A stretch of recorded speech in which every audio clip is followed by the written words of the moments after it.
Bonjour à tous et à tous. C'est un plaisir pour moi de vous introduire Jacques Lanares.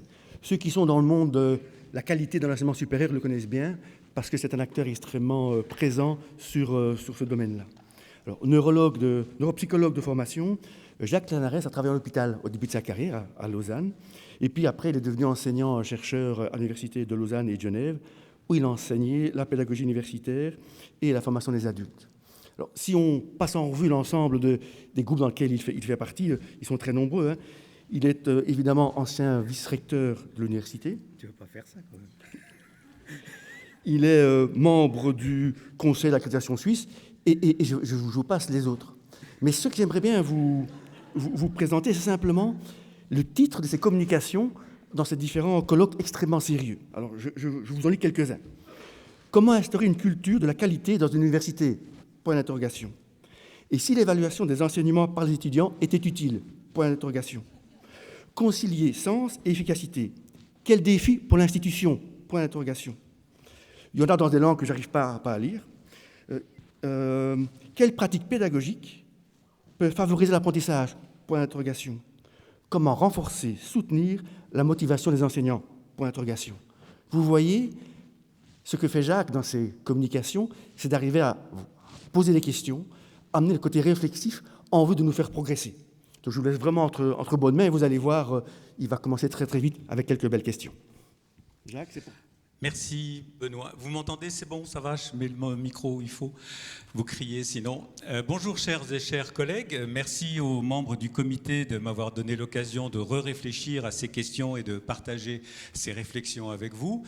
Ce que je vais raconter ce matin, en quelque sorte, s'appuie sur des recherches, des publications, pas nécessairement les miennes, mais un certain nombre de publications, de méta-analyses en particulier qui ont été faites sur ces questions de coopération et d'apprentissage, et aussi sur des expériences personnelles, puisque pendant quelques années, j'ai eu l'occasion d'accompagner quelques dizaines d'équipes pour essayer d'améliorer leur coopération, et cette expérience aussi influence mes réflexions. Alors, ceux qui ont eu le malheur de m'entendre déjà savent que je suis très réducteur, c'est ma pente.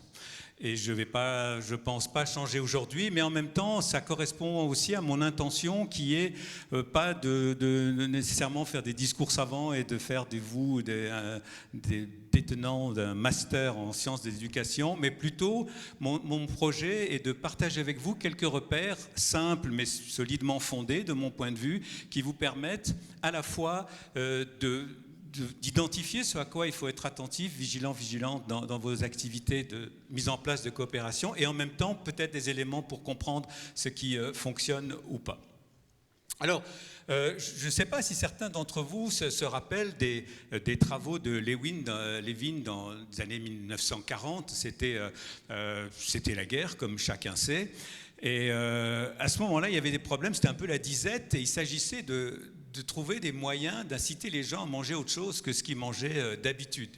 Et en particulier, la recherche qui a été faite consistait à inciter les gens, ça ne marche pas, donc c'est pas grave, on va faire comme ça, consistait à inciter les gens, c'est pour mettre en appétit, à manger de la cervelle, des rognons et du cœur. C'était ça l'idée. Et donc, dans le fond, l'idée qui était là, c'était vraiment de se dire comment est-ce qu'on peut inciter les gens à changer les habitudes alimentaires afin de surmonter cette période de disette. Alors, il y a un protocole qui a été mis en place, c'était une recherche, et donc il y a eu deux situations. Dans un cas, il y a quelqu'un, diététicien, qui est venu expliquer aux gens les bienfaits de ces aliments et comment on pouvait les apprêter, etc., etc. Et dans un autre cas, on a mis les gens ensemble, et on leur a dit quelle idée vous auriez pour apprêter ça, qu'est-ce que vous en pensez, est-ce que vous avez déjà essayé quelque chose, enfin, vous imaginez, on les a mis en groupe pour discuter. Et après quelques semaines, on s'est intéressé à savoir qui avait changé ses habitudes alimentaires, qui en fait avait introduit c'est un de ces trois mets qu'ils n'avaient jamais cuisiné auparavant. Et comme je vous montre ça maintenant, vous savez très bien quelle est la réponse. En réalité, ceux qui avaient eu droit à, on va dire, des cours ex cathedra, il y a 3% de ces gens qui ont changé leurs habitudes alimentaires, alors que 32% de ceux qui avaient discuté avec les autres, essayé de trouver ensemble des moyens, ont changé leurs habitudes alimentaires. Alors, je vous cite ce travail parce qu'à ma connaissance, c'est le premier travail, en quelque sorte expérimental, sur l'effet du groupe, de la coopération, des interactions sur l'apprentissage. Évidemment, les choses se sont développées et à partir de ça, il y a eu beaucoup de recherches qui ont été faites là-dessus. Et je ne vais pas vous les raconter, mais je vais mentionner en passant une recherche, une méta-analyse en réalité, une méta-analyse qui a été faite en 1981 par Johnson et ses collègues, qui est à mon avis une des premières grandes méta-analyses. Comme vous le voyez sur cette diapositive, elle porte sur 122 études. Alors je sais que c'est un colloque francophone, hein, pardonnez-moi, mais bon, je préférais l'anglais, ça me paraît quand même pas des mots trop compliqués. En fait, ce que ça dit tout simplement, c'est que la coopération est considérablement plus efficace que la compétition et les efforts individuels, quel que soit le niveau d'études, quelle que soit la discipline qui est concernée. Donc, voilà, ça c'est un premier élément qui a confirmé en quelque sorte ces premiers travaux. Et puis, on a continué à faire ces choses. Et juste pour l'illustration, parce que je ne vais pas vous squatter l'encéphale avec ça, en réalité, vous voyez une étude qui vient de sortir en 2019 qui dit exactement la même chose, qui est aussi basée sur, qui est une méta-analyse basée aussi sur un grand nombre d'études et qui montre que la coopération améliore les résultats d'implication des étudiants et donc c'est voilà, le résultat est meilleur, mais en plus, les étudiants sont davantage satisfaits, comme vous pouvez le voir sur cette diapositive. Et ces éléments sont aussi mis en évidence par nos collègues dans les universités. Je ne mets pas le micro assez proche, sont aussi mis en évidence par nos collègues dans les universités.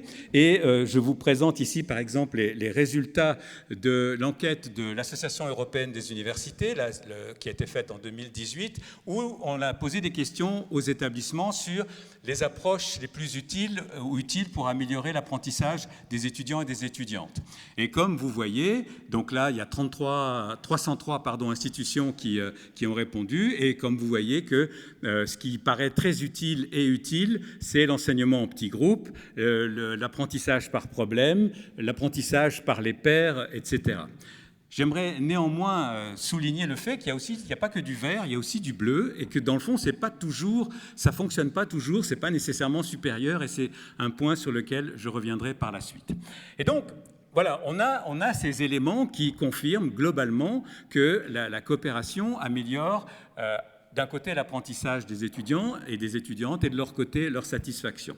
Et alors, dans la suite de cette intervention, j'aimerais, parce qu'il faut que Benoît soit content, que je réponde à ces quelques questions. Et les 3 questions que j'aimerais aborder avec vous, vous les voyez ici. La première chose, c'est en fait quels sont les processus, très rapidement brossés, qui permettent de comprendre pourquoi la coopération améliore l'apprentissage.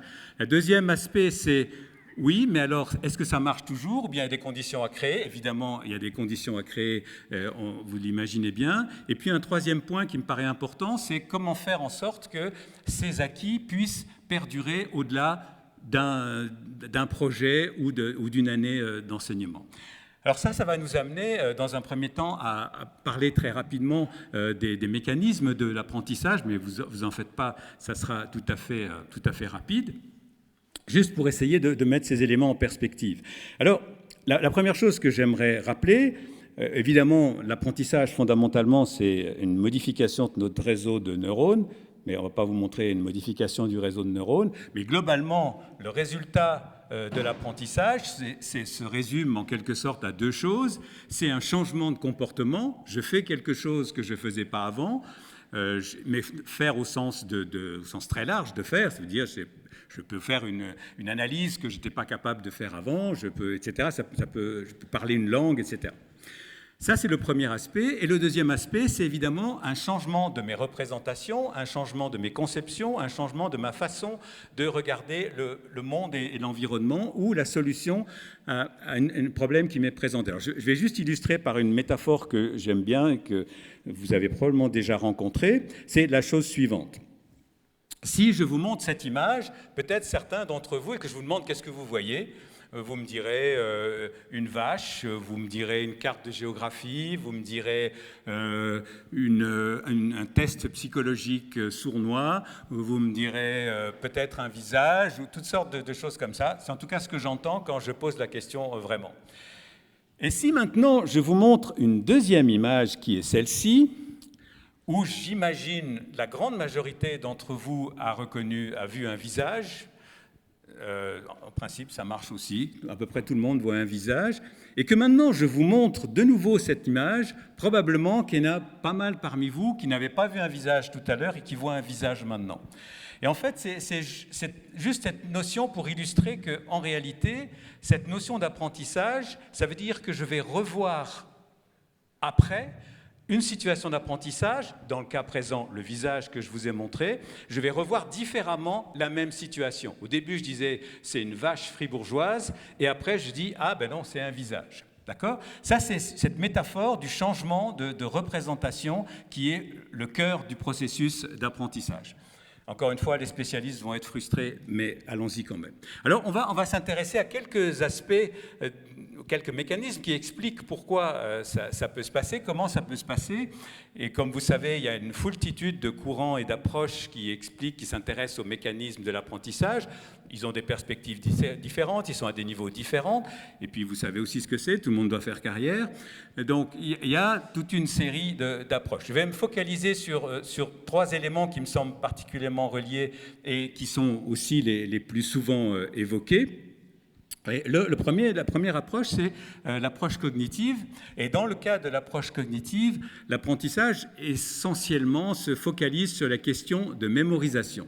Et je voudrais juste illustrer ça par... il y a une notion que je voudrais illustrer là-dessus. Alors, et je vais l'illustrer à partir de... Qu'est-ce que je fais de bête ? Ça va ? À partir d'un tout petit exemple. Voilà, imaginons que je vous présente ici ce code et que je vous donne quelques secondes pour le mémoriser. Donc, voilà, c'est quelques secondes. Je ne vais pas prendre trop de temps là-dessus, mais voyez le principe, c'est assez difficile. Et si maintenant, je vous demande de coder ce chiffre, il y a peu de chances que vous y parveniez à 100%. Disons, sinon, je vous offre volontiers l'apéritif ce soir. Bon, pourquoi ? Parce que c'est effectivement difficile, vous n'avez pas eu le temps de vous organiser par rapport à ça. Mais regardons un tout petit peu les choses différemment. Je vais vous proposer une autre vision. Donc, une situation d'apprentissage. Voyez ceci, et ceci peut-être commence à vous rappeler quelque chose. Et puis ça vous rappelle encore plus quelque chose. Et si vous voyez le parallèle qu'on peut faire, vous voyez qu'en réalité, il y a une correspondance entre des angles et des chiffres que vous pouvez retrouver parce que le clavier, vous l'avez dans la tête. Et donc maintenant, si je vous demandais de coder ce chiffre, ça serait assez facile parce que vous pouvez retrouver les choses, parce que vous avez réussi à le relier à quelque chose que vous saviez, que vous connaissiez. Et ça, c'est une notion qui est très importante. Il y a bien d'autres choses qui sont importantes, mais c'en est une que je voudrais souligner ici, c'est qu'en fait, on apprend toujours en reliant à ce qu'on sait déjà. Donc ça, c'est un principe de base dans cette perspective, mais qui est là. J'apprends toujours en reliant à ce que je sais déjà. Et ça, c'est important dans la notion de la coopération, parce qu'en réalité, dans toutes les situations d'interaction, de coopération, de collaboration, il y a beaucoup d'échanges qui se font, et dans ce processus d'expliquer à une collègue ou un collègue, dans ce processus des tuteurs, par exemple, grâce à ça, je m'approprie les connaissances, puisque, comme on le sait depuis longtemps, enfin, on a tous expérimenté ça, le meilleur moyen d'apprendre, c'est d'expliquer à quelqu'un d'autre le processus. Et donc, on voit ici comment ça se passe, c'est-à-dire tout ce processus d'échange, d'explication mutuelle, participe de l'approfondissement et d'une connaissance au sens large. Le deuxième aspect qui est intéressant aussi et qui s'approche du courant constructiviste que c'est pas le seul, mais j'aime bien l'illustrer par Piaget, parce que comme je dis toujours, je prenais l'ascenseur des fois avec lui. C'est en fait cette idée, et on avait cette phrase qui disait cette phrase qu'on trouvait toujours évidemment intéressante, tout ce que vous leur enseignez, vous les empêchez de l'apprendre, et c'est cette idée que j'apprends dans mes interactions avec l'environnement, j'apprends en construisant à partir d'éléments premiers, donc il y a aussi cette idée de relier à ce qui se passe, mais surtout, et c'est ça un élément que je veux souligner, c'est ce qu'il a mis en évidence, et c'est tous les collègues qui ont travaillé là-dessus par la suite, c'est que dans le fond, un élément fondamental, c'est l'activité, comme on dit dans les livres, du sujet. C'est-à-dire, c'est quand je m'implique activement dans une recherche de solutions, etc., que ça fonctionne. Et j'aimerais souligner là-dessus parce qu'en fait, on parle souvent de ces pédagogies coopératives, collaboratives et tout ça. Peut-être on redira un mot là-dessus après, mais en réalité, ce n'est pas uniquement une question de groupe en tant que tel, c'est bien sûr aussi le groupe, et on va y revenir, mais c'est aussi parce qu'il y a une dimension d'implication active des apprenants et des apprenantes dans le processus. Alors on va vous rendre un peu active et actif. Je vais vous présenter ici un certain nombre d'objets, et vous allez identifier spontanément, comme ça, l'objet qui se rapproche le plus de votre conception de l'enseignement, de ce que c'est enseigner. Vous avez toutes et tous une vision de ce que c'est l'enseignement, soit en ayant subi, soit en le faisant subir, soit les deux, etc. Donc, allons-y. Donc, je vais vous présenter ici quelques objets que je vous laisse découvrir.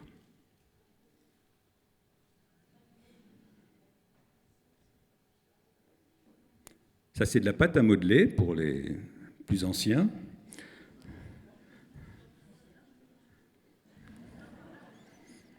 Et ça, c'est une photo de mes dernières vacances. Mais vous voyez bien l'idée qui est derrière d'un guide. Voilà. Donc, regardez ça, et si tout va bien, je vais vous inviter à donner votre avis là-dessus et exprimer votre choix. Alors, voilà. Et vous allez vous connecter sur la session qui a le numéro, donc c'est menti.com comme tout à l'heure, et le numéro de cette session c'est 46 787. 46 787. Voilà, et donc simplement vous indiquez ici, vous choisissez l'objet qui pour vous correspond le mieux à votre vision de l'enseignement. Allez-y.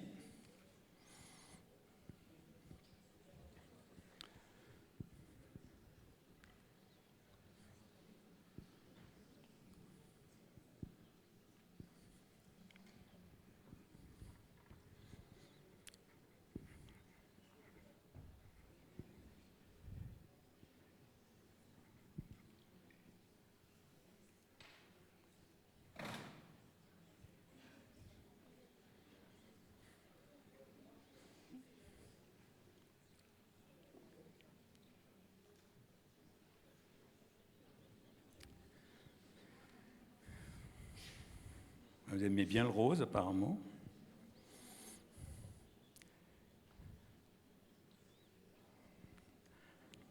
On va laisser continuer à voter.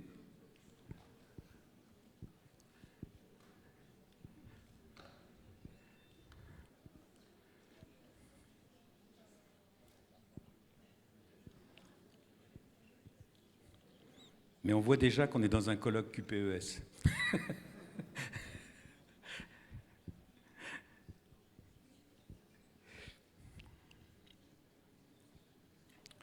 Bon. Voilà, vous pouvez continuer à donner votre choix, mais maintenant je vais vous inviter à prendre, surtout qu'on a mis un peu de lumière, donc vous pouvez voir vos voisins et vos voisines, je vais simplement vous inviter à vous tourner vers un voisin ou une voisine, si possible quelqu'un qui n'a pas choisi le même objet que vous, et en quelques minutes, c'est-à-dire on va prendre 3 minutes maximum, dites quel objet vous avez choisi et essentiellement pour quelle raison vous avez choisi cet objet. D'accord ? 3 minutes, regardez autour de vous, même si vous n'avez pas pu donner votre avis, vous avez fait votre choix.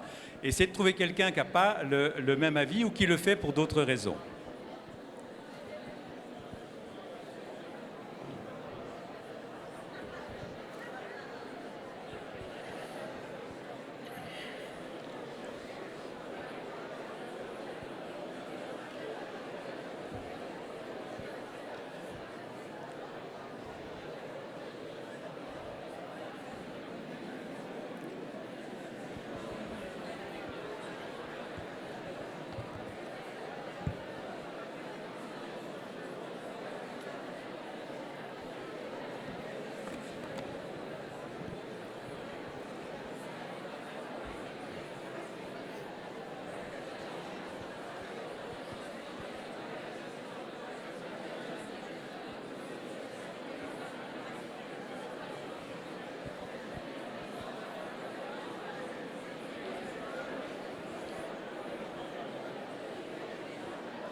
Voilà.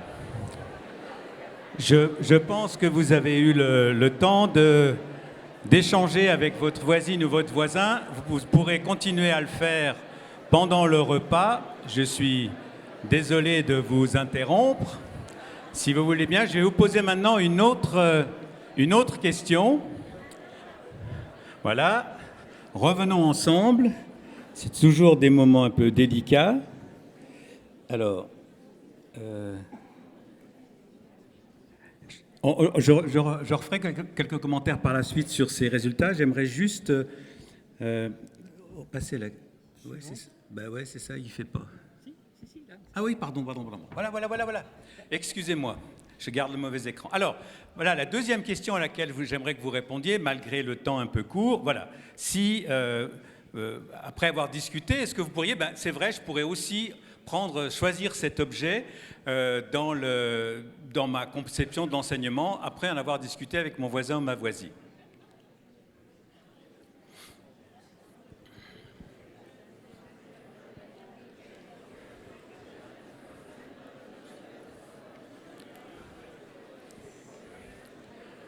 Voilà.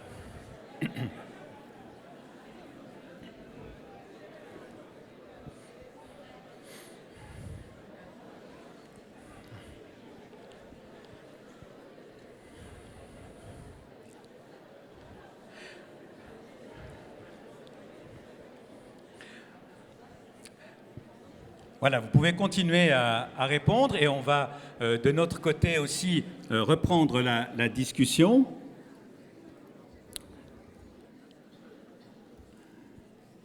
Voilà. Alors, en fait, vous avez vu ce graphique qui apparaissait, vous avez vu qu'il y a une très grande majorité de personnes qui, dans le fond, seraient d'accord de changer de point de vue. Ça, c'est peut-être parce que vous voulez être sympathique avec moi, parce que c'est effectivement ce que j'espérais. Mais de toute façon, c'est un truc qui marche toujours, parce que si vous dites non, c'est un peu comme la psychanalyse, ça marche toujours. C'est-à-dire, si vous dites oui, on dit à toi, j'avais raison. Si vous dites non, c'est non parce que tu résistes. Est-ce que là, si vous dites non, c'est en fait tout simplement parce que, moi, je vais vous dire, peut-être il faudrait plus de temps pour discuter et arriver à une représentation commune de ce que c'est enseigner. En fait, vous avez peut-être vu, mais il y a un des objets pour lequel j'ai personnellement beaucoup d'affection et qui n'a pas eu généré un enthousiasme majeur, c'est les grandes boxes. Pourquoi ? Parce que, en fait, un des aspects importants dans ce processus d'apprentissage par la coopération, c'est justement la notion de confrontation des points de vue. Et dans le fond, cette petite manipette que nous venons de faire ensemble, elle essaye simplement d'illustrer ça. C'est-à-dire que ce qui va m'aider à changer mes représentations, c'est la confrontation avec d'autres points de vue. Parce que je prends conscience d'autres représentations. Moi, je choisis un objet, je me dis évidemment que c'est un guide de montagne. Et du coup, je me rends compte que parmi mes collègues, il y en a toutes sortes d'autres points de vue qui s'expriment. Je me dis, ah oui, c'est vrai, peut-être il y a autre chose. Et puis en discutant, comme on l'a vu ici, je me dis, c'est vrai. Et vous élargissez quasi automatiquement votre représentation, votre conception de ce que c'est. Et donc ça, cette approche dite socio-constructiviste dans les livres, et cette idée que justement à travers la confrontation des points de vue, des approches, des façons d'analyser les choses, je vais enrichir, élargir ma conception, soit de la situation spécifique, soit plus globalement d'autres choses. Et donc ça veut dire que dans cette logique-là, l'apprentissage est une co-construction, c'est-à-dire qu'on construit ensemble à travers ces échanges. Et donc ça veut dire bien sûr effectivement qu'il va falloir faire ça. Donc en fait, ce qu'on voit que si ça fonctionne, la coopération dans l'apprentissage, c'est parce que ça s'appuie sur des ressorts principaux du mécanisme d'apprentissage, c'est-à-dire l'activité de l'apprenant, de l'apprenante, son implication active et en même temps la confrontation des points de vue et des perspectives. Alors, on discutera un tout petit peu après la notion de confrontation, ça ne veut pas nécessairement dire conflit, même si on parle parfois de conflit socio-cognitif, mais il peut des fois y avoir des situations un petit peu plus critiques. Et donc, ça, c'est le premier aspect. Donc, c'est à travers cette confrontation de points de vue, à travers cette implication, qu'on va pouvoir apprendre. Mais est-ce que ça suffit pour que ça marche tout seul ? On sait très bien que le groupe a une efficacité. Vous voyez, les fourmis, elles transportent 10 fois leur poids parce qu'elles arrivent à s'organiser et à collaborer. Mais en réalité, ça ne marche pas tout seul. Et donc, c'est quelques points que j'aimerais évoquer avec vous maintenant, en s'appuyant sur les éléments qui font qu'un groupe va fonctionner. Alors, je repartirai d'une situation un peu nigaude, qui est de dire, voilà, si vous mettez des gens dans un bus, ça fait des gens dans un bus, ça ne fait pas une équipe. C'est un peu niais de dire ça, évidemment. Mais imaginez une situation un peu différente, c'est-à-dire qu'à un moment donné, le bus se trouve en difficulté. Par exemple, ici ça n'arrive pas trop, mais il y a de la neige et il faut que tout le monde descende pour pousser le bus pour passer le virage. Et alors on s'organise, il y en a qui vont devant, derrière, il y en a qui se parlent, etc., etc. Et le bus repart. Et les gens reviennent dans le bus et vous imaginez bien que le climat dans le bus est complètement différent. Pourquoi ? Parce qu'en quelques minutes, on a créé les conditions fondamentales de la constitution d'une équipe. Et ces deux conditions fondamentales sont les suivantes. C'est d'une part la constitution d'un objectif collectif, et je reviens sur cette notion dans un instant, et des interactions. Et c'est ces deux choses qui sont fondamentales pour créer une équipe. D'accord ? Et ce qui est intéressant dans cette notion, c'est que cette équipe va avoir de l'énergie.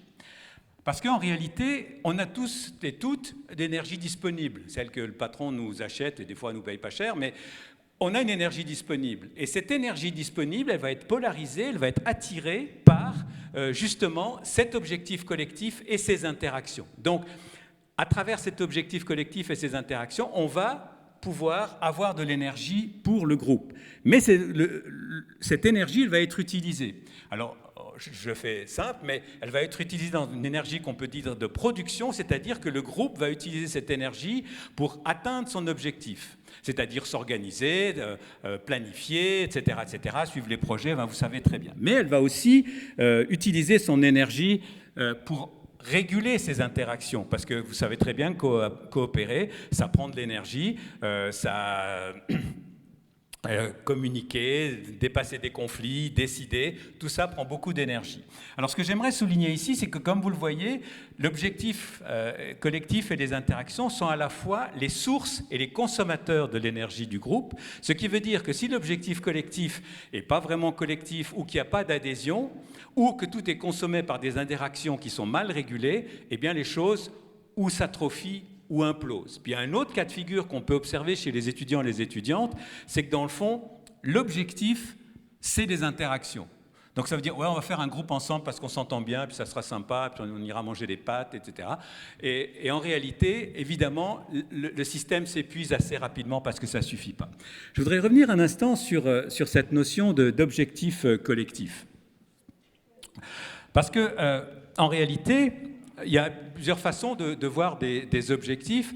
On peut avoir un objectif évidemment individuel, ça tout le monde comprend. On peut avoir des objectifs communs, ça peut être des objectifs individuels qu'on a en commun, mais où il n'y a pas d'interdépendance. Par exemple, je pourrais décider avec Benoît qu'on veut jouer une sonate de Schubert. Bof, il y a peu de chances que j'y arrive. Lui, je ne sais pas. Mais dans le fond, que lui y arrive ou pas, ça ne change rien pour moi et réciproquement. C'est juste un objectif commun. Et c'est souvent ce qui se passe quand on a des groupes d'étudiants qui discutent, ils essayent de comprendre, ils essayent de faire quelque chose, mais dans le fond, ils ont quelque chose en commun qui n'est pas nécessairement collectif. La notion d'objectif collectif est intéressante et c'est là où en réalité on peut parler de coopération, en ce sens que c'est un résultat qu'on ne peut pas atteindre tout seul. Il est collectif parce que je ne peux pas y arriver tout seul.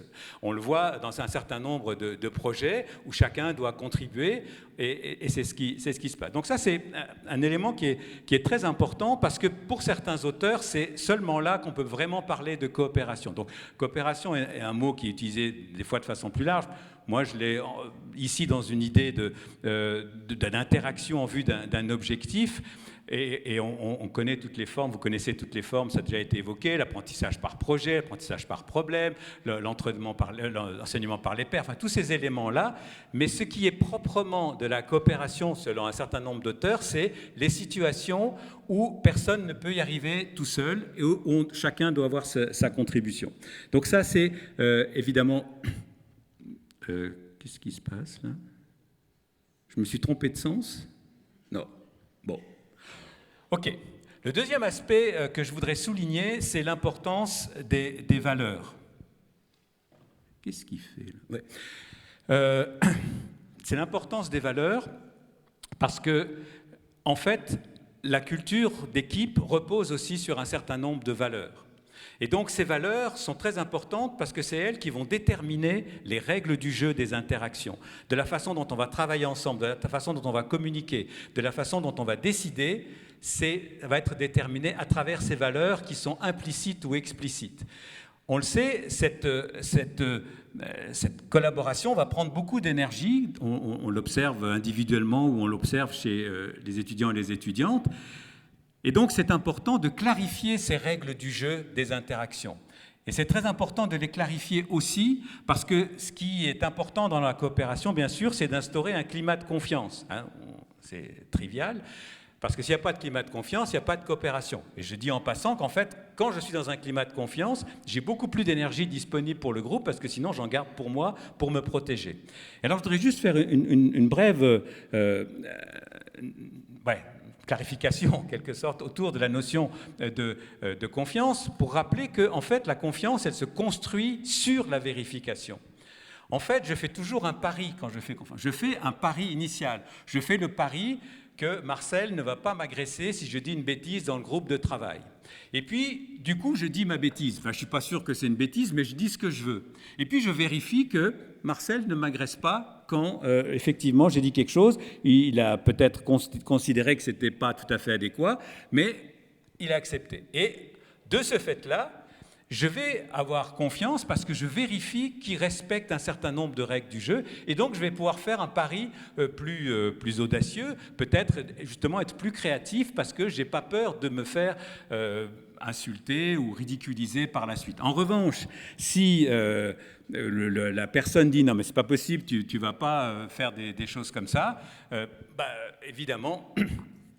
je vais faire un pari plus petit et je vais me méfier par la suite. Donc, j'insiste là-dessus parce qu'en fait, pour créer une coopération, il faut créer un climat de coopération et le climat de coopération, il repose sur des valeurs. Et ces valeurs s'expriment dans ces règles du jeu. Et si ces règles du jeu sont explicites à l'avance, sont connues de tout le monde, alors ça permet de construire la confiance. Maintenant, il y a un autre aspect que j'aimerais évoquer. C'est un tout petit peu rapidement, mais c'est la question du leadership. Parce qu'en fait, très souvent, on observe dans ces fonctionnements d'équipe, et vous le savez très bien, des jeux de pouvoir en quelque sorte.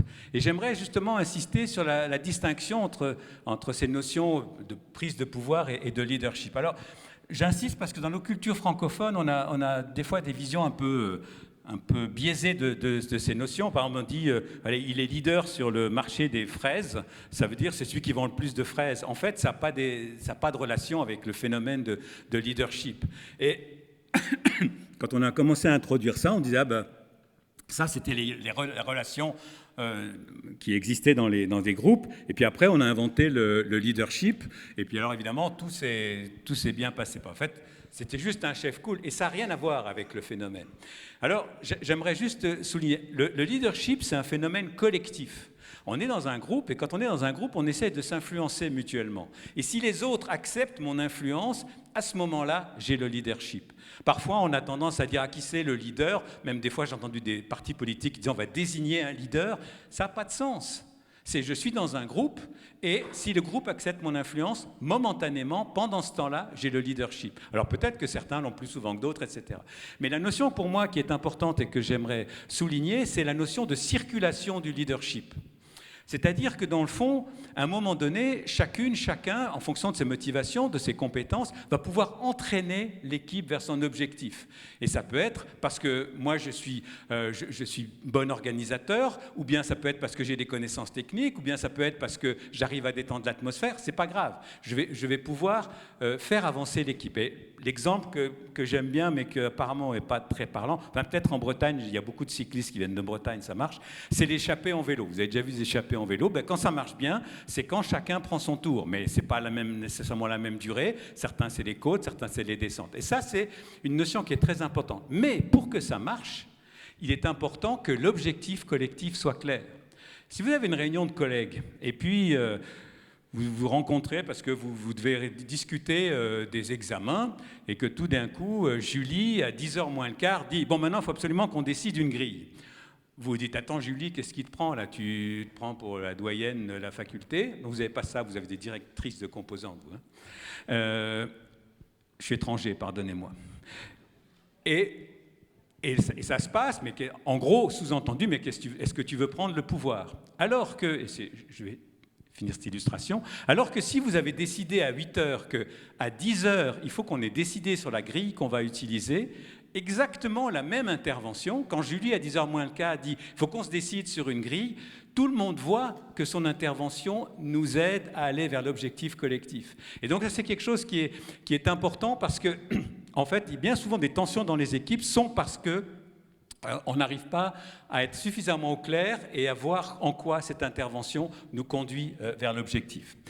Alors, si on regarde ce qui apparaît à ce niveau-là, excusez-moi, ça,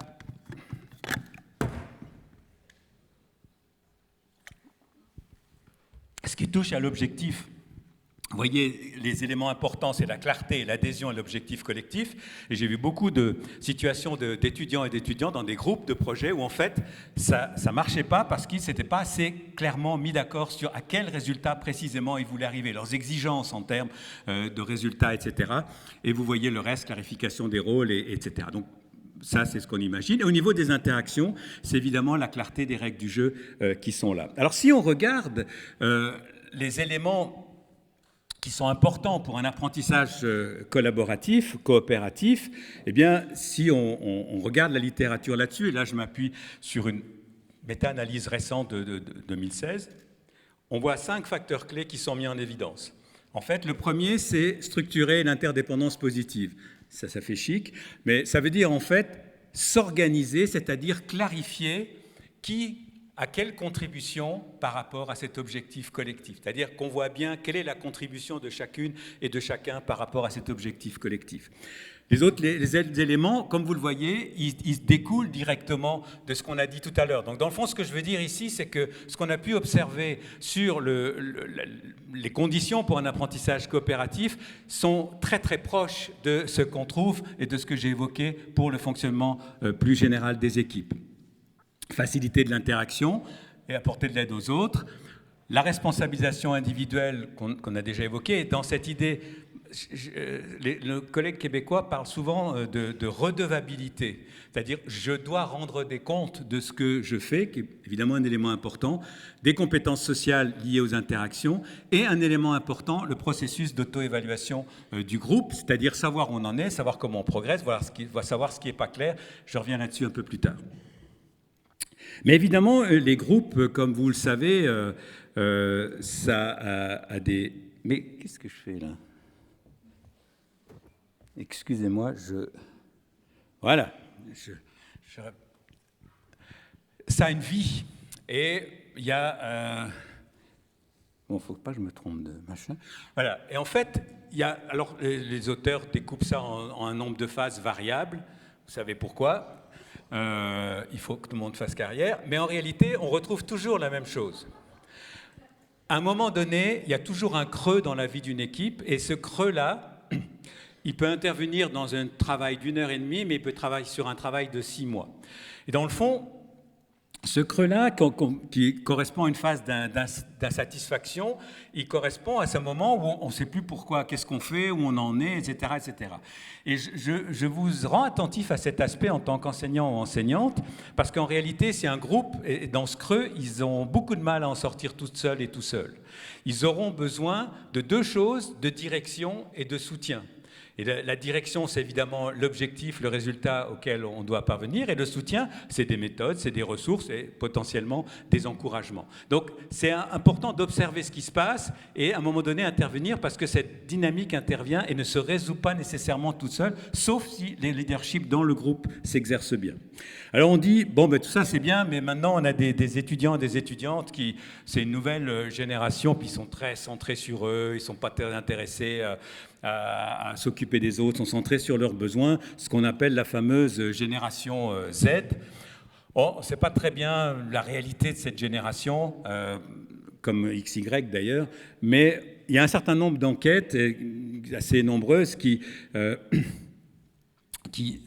décidément, qui essaie d'identifier les caractéristiques que vous voyez apparaître ici. Je ne veux pas donner des détails, mais ce qui m'intéresse ici, c'est qu'en fait, cette génération est en réalité, si on regarde aussi certaines enquêtes, très preneuse pour les aspects de groupe. Vous voyez ici que étudier avec des amis, 80%, étudier ensemble, c'est mieux, 67%, etc. Et quand vous regardez les outils qui sont favorisés pour l'apprentissage, vous voyez que en fait, la discussion en classe, le travail en petits groupes est quelque chose qui est privilégié, y compris par les nouvelles et les nouveaux étudiants. Donc, il y a un intérêt, il y a une envie de le faire, mais j'aimerais souligner ça aussi. Il y a beaucoup de recherches qui montrent que c'est pas parce que ils aiment ça qu'ils vont savoir le faire.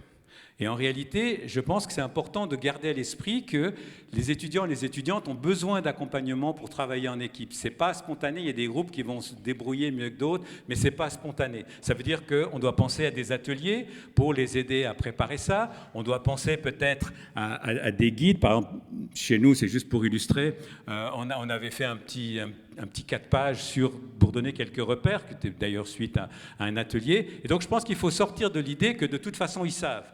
Il y a pas mal de recherches qui montrent non, ils ne savent pas. Et donc, on doit les aider, les accompagner pour travailler en groupe. Et alors, un des éléments qui est important et qui est un outil qui est de plus en plus utilisé, peut-être, je suis sûr que certains parmi vous l'ont déjà utilisé, c'est la notion de contrat d'équipe. Parce que justement, on a évoqué tout à l'heure l'importance de clarifier l'objectif collectif, l'importance de clarifier les règles du jeu. Eh bien, on peut le faire à travers ce qu'on appelle un contrat d'équipe. Ici, je vous mets quelques éléments qui apparaissent régulièrement dans les contrats d'équipe. Je ne vais pas lire ce que vous lisez 3 fois plus vite que moi. Ces éléments-là, chacun décide en fonction de son contexte, mais ils sont importants parce qu'ils aident aussi l'équipe au départ à prendre conscience des engagements, prendre conscience des contributions qui sont attendues et un certain nombre de choses comme ça. Et je pense que c'est un élément qui permet de discuter avec eux les enjeux du travail en équipe. Mais voilà, nous sommes au XXIe siècle, semble-t-il. Et évidemment, il y a l'utilisation de la technologie. En réalité, bien sûr que la technologie permet une coopération asynchrone, délocalisée, permet une forme d'ubiquité, mais en réalité, les mêmes principes vont s'appliquer. Et il y a toutes sortes, évidemment, vous le savez, de recherches là-dessus qui montrent qu'en réalité, il y a besoin d'interventions assez soutenues des enseignants et des enseignantes pour que cette collaboration virtuelle fonctionne. Sinon, il n'y a pas d'élaboration, les gens ils mettent un commentaire mais qui n'est pas lié aux autres. Enfin, vous avez observé, je suis sûr vous-même, la nécessité pour vous de vous impliquer dans ce processus. Et alors, César Coll et ses collègues, il y a quelque temps, ont essayé d'analyser ça, je vous la fais courte, et ils ont identifié 3 éléments qui sont importants. C'est la nécessité pour les enseignants et les enseignantes de donner des feedbacks sur le contenu à maîtriser. Est-ce que donner en disant oui, ça c'est ça, mais creuser encore là-dessus. Est-ce qu'il y a d'autres hypothèses? Enfin, vous connaissez très, très bien ces démarches qu'on doit faire de la même façon en distance, sur la façon d'aborder la tâche, qu'on doit faire comme on pourrait le faire dans un groupe de TD ou une autre situation, et aussi également sur la participation.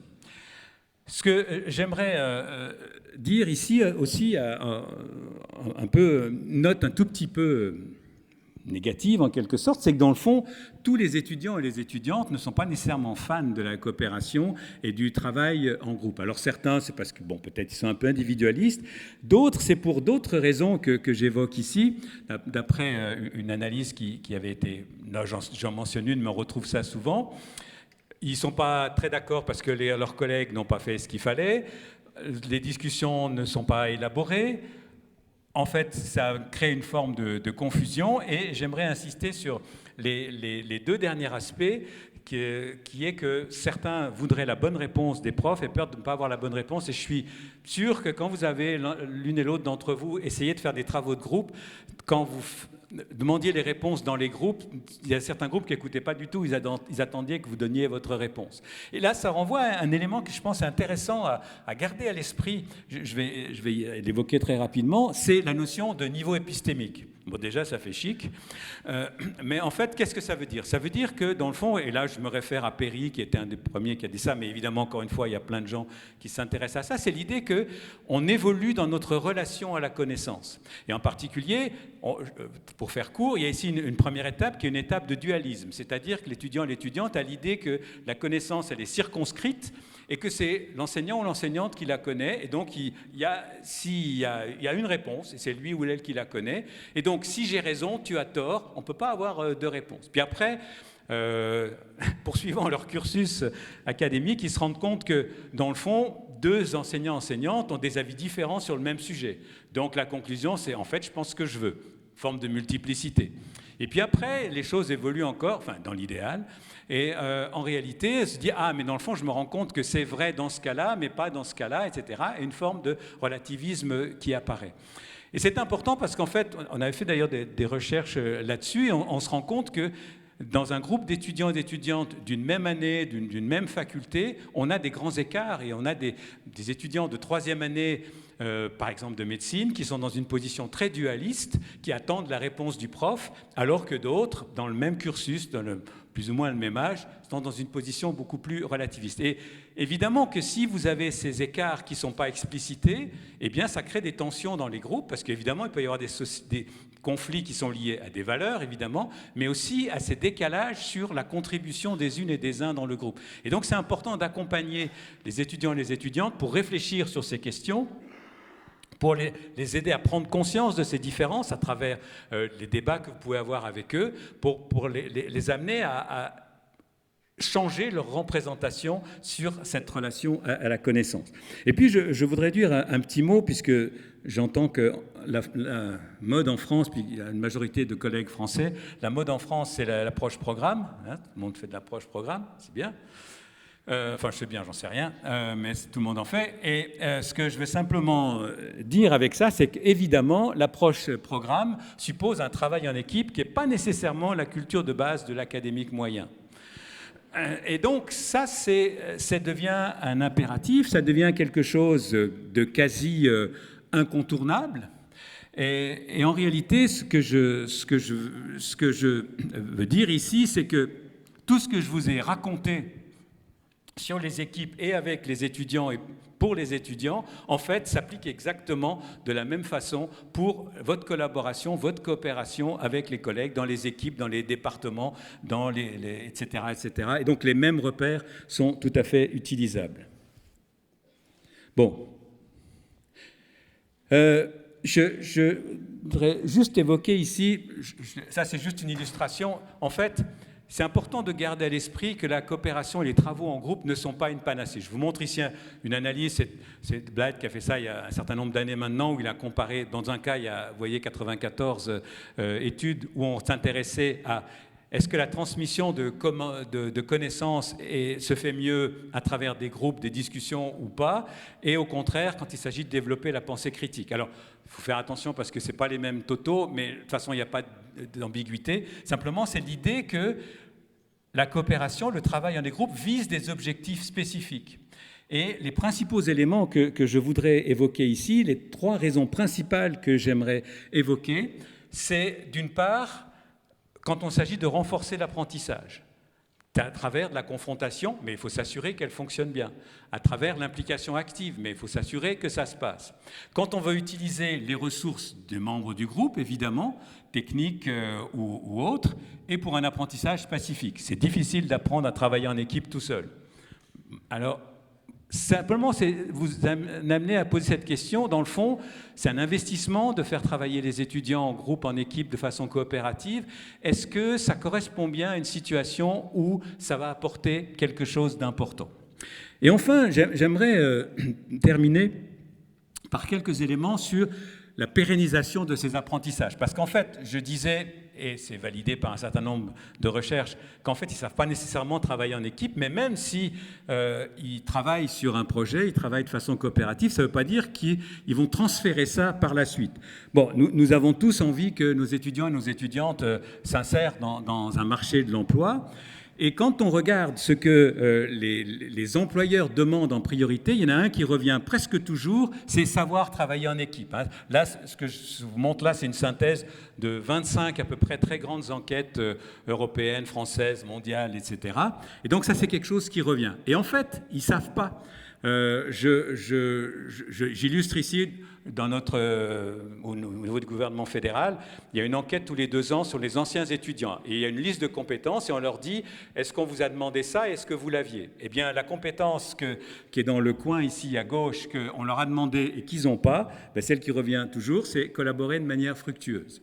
Et donc, ça pose la question de la capacité à faire des liens entre une situation d'apprentissage et le transfert dans une situation professionnelle. Donc, la notion de transfert, vous pouvez en causer avec Denis à midi avec Denis à midi, c'est cette idée que je peux utiliser dans un autre contexte quelque chose que j'ai appris ailleurs.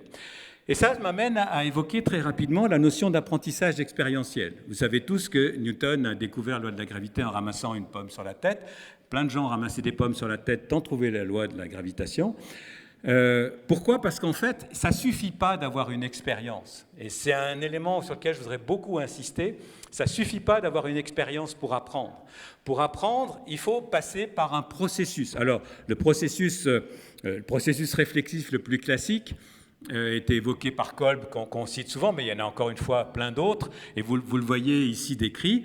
Je fais une expérience, je travaille en équipe, et puis j'observe qu'est-ce qui s'est passé, qu'est-ce qui a fonctionné, qu'est-ce qui n'a pas fonctionné. Puis je passe par une phase de compréhension plus globale, comment je peux comprendre, comment je peux analyser ça par rapport aux repères que j'ai, etc. Puis je vais essayer ça dans une nouvelle situation. Et ça peut aussi se passer au niveau d'une communauté d'apprentissage où d'autres vont pouvoir me donner des feedbacks et d'autres vont pouvoir me donner d'autres perspectives. Et dans le fond, on dit les étudiants et les étudiantes ne sont pas nécessairement conscients ou conscientes de cette difficulté qu'ils ont. Alors ça m'intéressait d'évoquer avec vous cette espèce de petite formalisation. On ne sait pas très bien qui l'a faite. Il y a un texte de Broadwell dans les années 69, mais ce n'est pas très clair. Mais cette idée que l'apprentissage, il passe par 4 phases comme ça. Je suis d'abord dans une phase d'incompétence inconsciente. Ça n'a évidemment rien à voir avec Freud et le pénis de la grand-mère. Mais c'est je ne suis pas conscient de mon incompétence. Et je passe ensuite dans une phase d'incompétence consciente. Et c'est à partir de ce moment-là que l'apprentissage commence. Puis évidemment, une phase de compétence consciente et de compétence inconsciente, c'est-à-dire je fais les choses sans le savoir. Et alors, ce qui est intéressant peut-être à avoir à l'esprit, c'est que dans le fond, ce qui va me permettre de prendre conscience de cette difficulté, c'est les feedbacks, c'est l'observation, c'est l'évaluation, la confrontation à la réalité. Et donc, c'est revenir sur un aspect qu'on a évoqué plus tôt, c'est comment on invite les équipes à observer ce qui se passe, à voir les dysfonctionnements que peut-être elles ont, à envisager des choses comme ça. Puis, ce qui va me permettre de passer, c'est des recours à des modèles, à des repères, une analyse réflexive sur ce qui s'est passé. Il y a évidemment une convergence avec ce que j'ai dit avant, puis ensuite la multiplication des expériences. Mais l'aspect vraiment important que je veux souligner, c'est qu'il n'y aura pas d'apprentissage à partir de cette expérience si ce n'est pas accompagné et généralement soutenu par l'enseignant, l'enseignante, un processus réflexif en ligne avec l'apprentissage expérientiel. Le dernier point que j'aimerais souligner en fait, correspond tout à fait à ce que vous avez évoqué. Je ne sais pas si vous vous rappelez tout à l'heure dans le rose, là, guide, c'était le score le plus élevé. Et en fait, ça correspond tout à fait à une posture, en quelque sorte, qui est très importante. Mais si vous êtes ici, c'est que vous avez compris ça. C'est qu'en réalité, l'apprentissage coopératif et la coopération avec les étudiants, je vais faire ça rapidement, ne peut pas se passer sans un changement de posture. Là, j'essaie d'illustrer un peu cette relation entre enseignant-enseignante, étudiant-étudiante et à la connaissance, pour dire, dans le fond, il y a un endroit où je suis tout à gauche, l'enseignant ou l'enseignante, c'est la personne qui sait, qui a les réponses. Alors que si je suis tout à droite, je ne sais pas nécessairement, ou je sais, mais je vais solliciter les ressources des étudiants et des étudiantes, mais je connais les questions. Et vous voyez que la posture est très différente, c'est-à-dire dans un cas, je pose des questions et j'attends les réponses. Dans l'autre cas, les questions que je pose, c'est pour faire réfléchir. Évidemment, c'est un continuum, et puis on peut se balader à travers ça.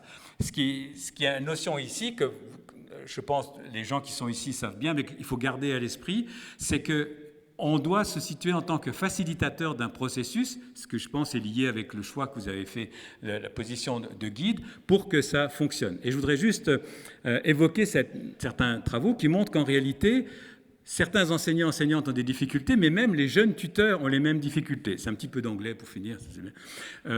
En fait, ils se comportent souvent comme des profs juniors en réalité. Et donc, c'est tout ce travail sur le questionnement, sur ces approches qui vont aider les étudiants et les étudiantes à réfléchir, à s'approprier, à élaborer les éléments. Donc, pour résumer en quelque sorte, si vous devez dire à votre grand-mère ce que j'ai raconté ce matin, 3 éléments. Le premier, c'est qu'il y a un intérêt qui est clair, mais que vous savez ici si vous êtes là, un intérêt démontré des interactions et de la coopération pour l'apprentissage.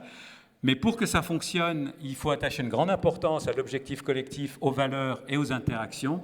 Et pour que ça perdure, il faut mettre en place un processus d'apprentissage expérientiel. Et puis, comme disait Henry Ford, se réunir est un début, rester ensemble est un progrès, travailler ensemble, c'est la réussite, et je vous souhaite beaucoup de réussite. Merci.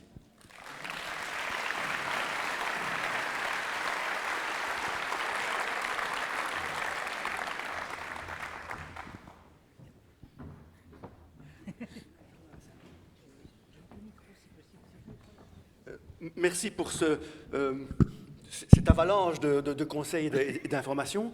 C'est extrêmement riche. On a le temps pour quelques questions, si vous en avez. Il y a un droit à un micro qui va circuler dans la salle. Non, il va même y en avoir 2. Vous utilisez les petits micros là, ça sera super. Hein. Alors, je peux me déplacer. Faites bien signe pour qu'on vous voit bien.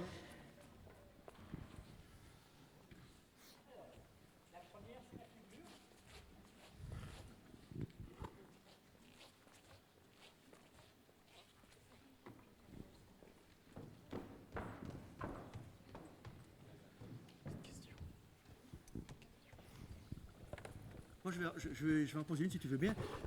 On a beaucoup discuté sur les aspects de l'objectif commun. On a beaucoup discuté sur l'objectif commun et l'importance de cet objectif commun. Alors, moi, je pose la question, dans un dispositif d'apprentissage coopératif, le but est l'apprentissage qui est évalué individuellement.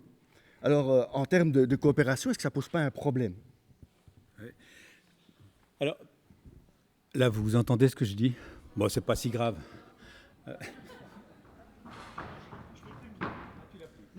Alors je vais parler fort. Non, regarde, si tu te mets comme ça, tu n'as pas besoin de te pencher et tu vas être très bien. Voilà. C'est-à-dire qu'en fait, il faut effectivement clarifier, comme disait Benoît, il faut clarifier l'objectif de l'apprentissage. Dans le fond, est-ce que l'objectif, c'est un objectif d'un apprentissage strictement de la coopération ou c'est un autre objectif? Mais je voudrais juste revenir sur ce que tu évoquais par rapport à l'évaluation, c'est qu'en réalité, comme on l'a vu, il y a un objectif collectif, mais il y a en même temps la clarification d'une contribution individuelle. Et de mon point de vue, mais il y a peut-être d'autres avis dans la salle et on pourra aussi discuter dans les séances, je pense que c'est intéressant dans ce cas-là, en termes d'évaluation, d'à la fois valoriser en quelque sorte la réussite collective, mais aussi de pouvoir identifier et valoriser la contribution individuelle, ce qui nécessite aussi de bien clarifier les choses au début et donc, pour faire court, d'avoir 2 notes même en quelque sorte. Tu veux dire une note collective, une note individuelle? Oui, c'est ça. Et on les combine comment? Comme tu veux. Non, mais je veux dire, ça dépend de la pondération que tu veux donner aux choses, si tu veux. Ça dépend des enjeux, ça dépend... il y a toute une littérature et de mécanique là-dessus. Oui, merci pour cet exposé. Une des notions, je suis ici, une des notions qui m'a semblé compliquée à transférer, c'est le leadership, comment réellement le transcender et sortir du paradigme classique. Et, enfin, on n'est pas dans le monde de Mickey, en général, les groupes, il y a un leader qui est à la personne centrale, qui a du charisme, et c'est très très difficile, enfin, pour participer à différentes expériences de projets d'enseignement collaboratif, c'est quand même souvent difficile à transformer cette notion de leader. Ouais. Alors, techniquement, comment faire? Alors, je rechigne toujours, mais c'est un peu une posture, à utiliser la notion de leader parce que ça fige un peu les choses. En fait, ma lecture de ça, c'est que chacun a des sources de leadership. Le charisme, évidemment, une source essentielle de leadership. Mais on a aussi une expertise et une source de leadership, ou d'autres éléments sont des sources des positions hiérarchiques, sont des sources de leadership, etc. Pour moi, la façon d'évoluer par rapport à ça, c'est de bien clarifier les règles du jeu des interactions. Et quand on s'embarque au début du travail, de peut-être un peu plus prendre de temps pour discuter sur les valeurs communes, sur les contributions attendues des uns et des autres, et de s'assurer, OK, on est d'accord sur cet objectif collectif, quelle est la contribution et comment on va s'organiser, comment on fait le point par rapport à ça. Mais c'est vrai qu'il faut des mécanismes de régulation et d'évaluation par rapport à ça. C'est-à-dire qu'il faut des fois faire le point sur le fonctionnement de l'équipe, il faut faire le point sur, si on dit ça serait important que tout le monde puisse contribuer, comment on s'assure que c'est effectivement le cas? Est-ce qu'il faut créer une fonction? Par exemple, si on parle, pardonnez-moi, c'est un exemple un peu concret, un peu terre à terre, mais ça peut être par exemple qu'il y a quelqu'un qui n'est pas la personne qui a le plus de charisme, qui va assumer une fonction d'animation dans le projet, dans la collaboration, et qui va s'assurer que le leadership puisse circuler et que ce n'est pas toujours la même personne. C'est un peu terre à terre, mais je pense que c'est lié à ça. On veut faire ça ensemble, voilà les contributions attendues de chacun et voilà les règles du jeu qu'on se donne par rapport à ça. Puisque dans le fond, je n'ai pas développé là-dessus, mais la coopération, elle repose sur un certain nombre de valeurs qui sont là, sur la solidarité, l'engagement, le respect des autres, l'écoute. Enfin, on voit bien toutes les valeurs qui sont intrinsèquement liées à la notion de coopération et qu'on doit retrouver aussi à travers cette circulation du leadership. Parce que chacun est un peu porteur ou porteuse de plus de certaines valeurs que d'autres. Il y a encore d'autres questions? Oui, alors j'ai réussi à avoir le micro. Alors je suis tout là-haut, à votre gauche, tout en haut. Je vais me lever. Voilà. J'avais juste une petite question. Dans votre présentation, pour laquelle je vous remercie, vous avez beaucoup parlé d'apprentissage, mais j'ai à aucun moment entendu parler de la répétition pour l'apprentissage. Et pourtant, il me semble que c'est difficile d'envisager un apprentissage qui soit durable, justement, si on ne passe pas par un certain nombre de répétitions et de redondance dans les choses qui sont faites pour que la chose reste. Et en plus, cette question paraît d'autant plus importante que justement le travail de groupe, d'un point de vue tout à fait logistique, n'est pas toujours très facile à organiser. Et du coup, il n'est pas toujours aussi propice à la répétition que le travail individuel. Donc je voulais avoir un peu votre avis sur ce point-là. Alors, vous avez tout à fait raison. D'ailleurs, il y avait un objet que j'ai enlevé qui était un marteau. qui soulignait la notion de répétition. En fait, vous avez bien sûr raison que la répétition est quelque chose d'important et qui, d'un point de vue des neurones, va faciliter les connexions ultérieures, pour résumer les choses. En réalité, il y a plein d'autres choses qu'on pourrait dire sur l'apprentissage. Je me suis focalisé sur des éléments qui, de mon avis, expliquaient le mieux pourquoi la coopération favorise l'apprentissage. Et en réalité, je pense qu'on peut quand même voir une notion de répétition en ce sens que, mais pas exactement la même, mais quand un groupe d'étudiants travaille, que quelqu'un d'autre, un autre membre du groupe explique, mais un peu différemment des choses, il y a une forme de répétition sous une forme différente qui intervient. Mais clairement, c'est un élément important, mais je me suis focalisé plutôt sur des aspects plus spécifiques de la coopération. Oui, Un élément qui me paraît très important dans l'apprentissage et dans la coopération, c'est l'alternance entre le travail individuel et le travail collaboratif. Vous n'avez pas du tout évoqué cet élément-là, qu'on ressent pourtant très fort en termes de recherche, que moi je ressens très fort en termes d'enseignement. Je voudrais savoir un petit peu ce que vous en pensez, ce que vous en dites. Alors, je suis tout à fait d'accord avec vous, et pardon si ça n'a pas transparu dans mes propos, mais en fait, quand moi je parle d'articulation entre objectifs individuels et objectifs collectifs, et de clarifier ça, ça veut dire aussi que chacun, à un moment donné, peut faire sa contribution. On peut imaginer ça sur des axes, et puis bon, j'ai limité ça, mais évidemment que, parce qu'il y a aussi la notion du rythme auquel les gens travaillent, de leur façon de travailler, qui n'est pas nécessairement homogène ou superposable les unes aux autres. Et c'est pour ça, encore une fois, je reviens là-dessus, je pense que c'est important de bien clarifier à quoi on veut arriver ensemble et qui va faire quoi par rapport à ça, parce que plus cet objet... c'est pour moi une notion qui, je pense, je vous rejoins, c'est que, en fait, plus un objectif est clair, plus, en fait, on a de marge de manœuvre pour arriver à sa façon. Alors des fois, on a l'impression qu'on ne va pas trop clarifier parce que, pour finir, on va brider les gens, etc. Or, en fait, je pense que, je peux prendre un exemple un peu niais, mais si je dis retrouvons-nous ce soir pour manger, à part rester ensemble et puis suivre tous le même chemin, on n'y arrivera pas. Si je dis on se retrouve à l'entrée B de la salle Arena à 19h pour aller manger, chacun peut faire ce qu'il veut entre-temps, on va se retrouver et on va y arriver. Donc ce que je veux dire, c'est que cette articulation est importante, mais plus c'est clair, plus chacun des étudiants, des étudiantes aura sa marge de manœuvre pour atteindre cet objectif et son autonomie par rapport à sa façon de travailler, etc. Mais je suis tout à fait d'accord, ce n'est pas le collectivisme, la coopération, je vous rejoins tout à fait. Oui, moi j'avais une question, Jacques, sur une diapositive que tu nous avais montrée tout à l'heure sur les most useful. Ouais. Je me souviens plus la fin, mais en tête on avait la discussion de classe, et puis on avait tout un tas d'items qui étaient parfois finalement très individuels, et finalement oui. Le travail en petits groupes était assez bas dans ta diapositive, et ouais. Ça appelle un commentaire, je pense, parce que je suis pas sûr que ça soutienne beaucoup le propos que la collaboration est finalement très mise en avant chez les étudiants d'aujourd'hui. Alors, c'est ça que tu penses? Oui. On le voit plus, nous, mais... Vous ne le voyez plus? Ah ben non, maintenant vous voyez des choses beaucoup plus jolies. En fait, mais je vois quel tu penses. En fait, moi, c'était plutôt dans l'idée que le discours qu'on entend parfois, c'est que... Voilà, c'est celui-là, hein? C'est celui-là que tu... Donc ça, c'est ce que les étudiants disent. Hein. C'est cette génération, quand on leur demande leur avis, voilà ce qu'ils répondent que pour eux, ils trouvent intéressant ou utile. Maintenant, moi, je l'évoque ici en disant ils ne sont pas nécessairement si individualistes que ça. Ça ne veut pas dire qu'ils ne le sont pas du tout. Et en même temps, je pense que c'est ce qu'ils disent. Ça veut dire qu'on a un accrochage au départ. Ça ne veut pas dire non plus que c'est vrai qu'ils vont s'impliquer.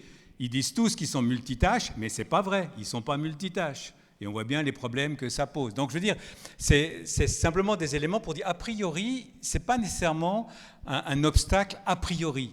Mais ça ne veut pas dire qu'ils n'ont pas aussi des choses qu'ils veulent faire de façon individuelle. Je suis d'accord, vous nuancez. Mais mon propos était plutôt de nuancer dans l'autre sens. Ils ne sont pas que individualistes. Merci d'avoir souligné ça. Est-ce qu'il y a encore d'autres questions? C'est le taux de sucre dans le sang qui commence à être bas. Peut-être pour terminer, s'il n'y a plus de questions, moi j'aimerais bien un peu entamer une autre discussion, c'est le droit à l'errance du groupe. Est-ce que, pour l'apprentissage coopératif, est-ce que le groupe a le droit de se tromper, d'aller peut-être apparemment lentement? Mais c'est un droit par rapport à quoi? Par rapport à quelle loi? on dit souvent que ça va moins vite de faire du travail coopératif, ça va plus vite, je prends un discours assez caricatural, ça va plus vite de faire l'enseignement transmissif que de faire du travail coopératif. Alors, ça dépend ce que tu regardes. Si tu regardes qu'est-ce qui est appris et qu'est-ce qui est appris au long terme, tu es obligé un peu de changer malgré tout. Ça veut dire si tu te focalises sur ce que tu dis en tant qu'enseignant, tu peux dire oui, ça va beaucoup plus vite. Si tu regardes ce qui reste un an après, les choses se discutent. En même temps, c'est pour ça que moi je pense qu'il faut quand même réfléchir, est-ce qu'on est dans une bonne situation, un bon cas de figure pour mettre ça en place, c'est-à-dire qu'effectivement, on utilise des ressources spécifiques, on leur permet d'apprendre des choses qu'ils ne vont pas apprendre autrement. Et on fait des fois des erreurs en pédagogie. Je peux donner juste un exemple. Chez nous, quand on avait introduit l'apprentissage par problème à la faculté de médecine, en fait, on n'avait pas aligné l'évaluation, ce qui fait qu'on leur disait non, mais c'est très bien, vous apprenez un tas de choses vachement utiles, mais à la fin du compte, c'était un QCM, puis le meilleur moyen de réussir, c'était de faire 40 fois tous les QCM des 5 dernières années. Et donc, il y a aussi une question de cohérence par rapport à ça. Donc se dire, est-ce que effectivement, ça a un sens? Est-ce qu'ils ont les ressources pour le faire? Etc. Tous ces éléments sont là. En même temps, bien sûr que ça peut prendre plus de temps. Ce qui est important aussi, c'est d'analyser, c'est de prendre du temps hélicoptère sur le fonctionnement du groupe, voir ce qu'ils pourraient améliorer. D'où vient cette errance, dans le fond? Est-ce qu'ils ne sont pas d'accord sur l'objectif? Est-ce qu'ils sont dans un creux de leur développement, etc. Merci. S'il n'y a plus de questions. Oui, bonjour. Je viens de l'école 42, une école sur Paris d'informatique qui a décidé de se débarrasser, dans le terme le plus positif, des profs. C'est-à-dire pas de cours, pas de profs. C'est les étudiants choisissent eux-mêmes les sujets sur lesquels ils veulent travailler. Ils se forment à l'informatique. On pourra réfléchir peut-être aussi à la facilité de transférer des compétences pour les codeurs sur un ordinateur. Et je voulais vous poser la question de est-ce que finalement pour la collaboration, le principal frein n'est-il pas la position de l'enseignant qui lui-même va rapporter d'une certaine manière un retour à une individualisation de l'apprentissage par la figure tutélaire de l'enseignant et donc supprimer, on va dire écraser un peu le travail collaboratif qui a été induit par le travail en groupe? Oui, c'est un risque, effectivement, mais c'est-à-dire que moi, je nuancerais un tout petit peu l'idée dans le sens que de nombreuses recherches, et beaucoup de recherches sur l'enseignement en ligne et tout en ligne, etc., quand il y a eu la grande vague des MOOCs et autres, montrent que les étudiants et les étudiantes ne sont pas du tout, à part pour des raisons personnelles, fans d'avoir à tout prix tout en ligne, d'être tout seul, de se débrouiller tout seul, et qu'ils aiment bien garder une dimension de collaboration entre eux ou avec éventuellement des enseignants, des enseignantes. Pour moi, l'enjeu, il est autour de la posture de l'enseignant et de l'enseignante. C'est-à-dire, est-ce que effectivement c'est quelqu'un qui est juste la personne qui sait les réponses ou quelqu'un qui crée un dispositif qui permet aux étudiants ou aux étudiantes d'apprendre, mais aussi d'apprendre de leurs expériences. Et moi, dans beaucoup d'analyses que j'ai vues, même si les étudiants et les étudiantes sont autonomes et s'ils collaborent entre eux, il y a souvent l'utilité, sinon la nécessité, d'un enseignant ou d'une enseignante qui les aide à progresser, à réfléchir sur leur approche, qui aide à réguler ces mécanismes. Et bien sûr que c'est un obstacle si c'est une autorité qui ne laisse pas la place aux étudiants, aux étudiantes. Mais ce n'est pas une nécessité non plus. Bonjour. J'en ai là. Il y a des gens qui ont très faim. Je suis en bas à gauche. Bonjour. Bonjour. Moi, j'ai juste une question de vocabulaire. Justement, on parle de coopération, c'est le sujet du colloque. Et la dernière question a évoqué le mot de collaboration. Ouais. Est-ce qu'il y a une différence précise à faire? Alors, moi, disons, dans ma façon d'aborder les choses, j'ai employé la notion de coopération dans une notion très large, c'est-à-dire des interactions en vue d'atteindre un objectif. Si on est plus formel, donc ça peut être un travail où chacun fait des choses, mais on échange, on discute. Mais d'un point de vue plus formel, on devrait dire que la coopération devrait se limiter aux situations où il y a vraiment un objectif collectif, c'est-à-dire on veut tous arriver là et on ne peut l'atteindre que si chacune des contributions qui est identifiée le permet. Si on voulait strictement... c'est ce que beaucoup de gens évoquent en tout cas. C'est pas clair ce que je dis? Non? On discutera pendant le café. Bien, il y aura encore une question? La toute dernière. En fait, ce serait plutôt une synthèse entre deux interventions qui ont été faites qui me semble pertinente. C'est effectivement l'idée d'avoir certaines activités qui sont plutôt dans une tendance individuelle, certaines activités qui sont plutôt dans une tendance coopérative, et on voit en clé une notion de posture. Moi, j'irai un petit peu plus loin. Je pense que l'enseignant a une palette de postures et qu'il doit mettre en place une dynamique posturale. C'est-à-dire qu'en fonction de l'activité, il prend la posture adaptée pour renforcer ce qu'il veut développer chez ses étudiants. Et c'est ça l'un des enjeux, en tout cas pour moi, c'est mettre en évidence cette dynamique posturale et aider l'enseignant à se positionner par rapport à ça. Alors, je suis entièrement d'accord, et en fait, c'est ce qu'essayait de refléter ce graphique que je vois plus, mais c'est pas grave. Non, bon, c'est pas grave. Celui avec les lignes là, c'est ce que j'essayais de refléter, justement cette dynamique dans la posture. Mais dans le fond, la question fondamentale reste toujours la même, c'est-à-dire par rapport à ce que je souhaite que mes étudiants et mes étudiantes apprennent, quel est le meilleur dispositif que je peux mettre en place et quel est mon rôle, quel est leur rôle dans ce dispositif. Et on doit effectivement être, je partage tout à fait, être flexible dans cette approche. Merci d'être venu, d'être resté jusqu'à la fin. Je vous propose d'arrêter ici. Merci encore, Jacques.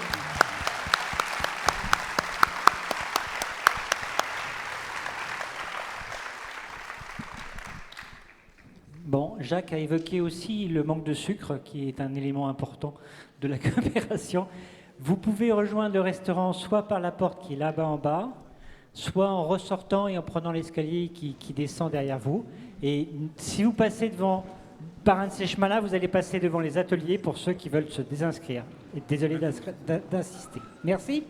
Bon appétit surtout. Prendre dans le troisième parce qu'il y a tellement de choses qu'il faut...